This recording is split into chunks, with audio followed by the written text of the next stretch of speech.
शिवसेना नेते आदित्य ठाकरे, खासदार संजय राऊत आणि विरोधी पक्षनेते अंबादास दानवे यांनी केली नुकसानग्रस्त भागांची पाहणी।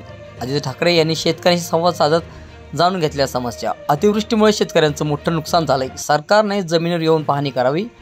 जालन्यात आदित्य ठाकरे यांची राज्य सरकारकडे मागणी। मायबाप सरकारने शेतकऱ्यांना आर्थिक मदत करणं गरजेचं आहे।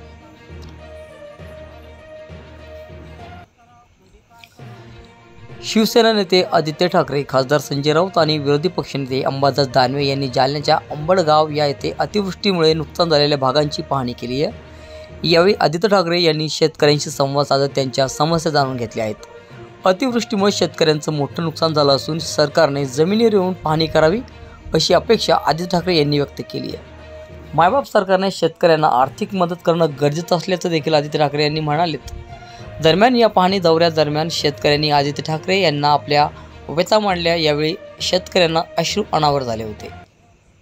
नुकसान हे भयानक झालेलं आहे, मोठ्या संख्येत झालेलं आहे आणि साधारणपणे आपण पाहतोय अजूनही शेतकरी बांधव हतबल आहे। सरकारकडून तशी अपेक्षा नाही ते कोणाची, कारण गेल्या 2 वर्षात काही मदत झालेली नाही। तरी देखील आम्ही राजकीय मंडळी ह्या राजवटीला सांगत आहोत, तुम्ही जमिनीवर उतरा आणि शेतकऱ्यांची मदत करा, या बांधावर या, कुठेतरी तुम्ही दिसले पाहिजेत।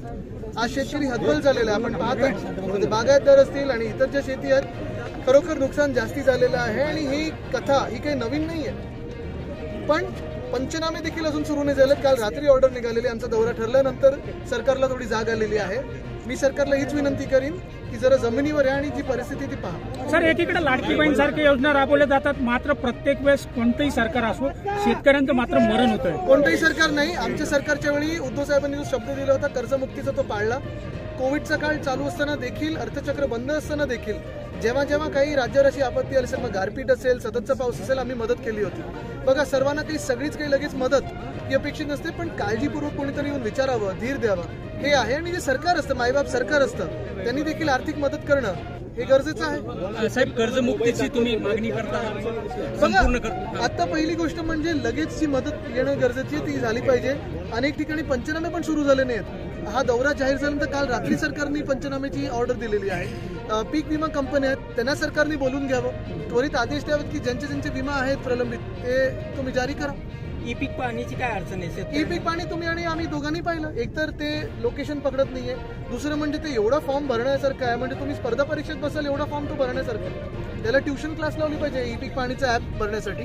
आणि तिसरी गोष्ट म्हणजे आपण पाहतो ते चक्र नुसतं फिरत राहत आहे आणि शेतकरी त्याच चक्रात अडकलेला आहे, पुढे काही त्याचं होत नाहीये। सर, दौऱ्यामध्ये तुम्ही आहात, विरोधी पक्ष नेते आहेत, मात्र जिल्ह्यातले कोणतेही वरिष्ठ अधिकारी इथं दिसत नाहीत। ठीक आहे, ते सरकारची ती भूमिका असेल, पण एक तहसीलदार आमच्या सोबत आहेत, काही अधिकारी आलेत, पण बघा आम्ही अधिकारी आहेत की नाहीत ह्याच्याशी आमचं काही देणं घेणं नाहीये। अधिकाऱ्यांनी मागच्या वर्षी देखील पंचनामे भरून पाठवलेलं शासन दरबारी, शासन काय करतंय, मंत्री महोदय कुठे आहेत ते बघणं गरजेचं आहे। राष्ट्रपती महोदय आज मराठवाड्यात आहेत, त्यांनी देखील याच्यावर थोडं वक्तव्य करावं, कारण त्या सर्वोच्च पद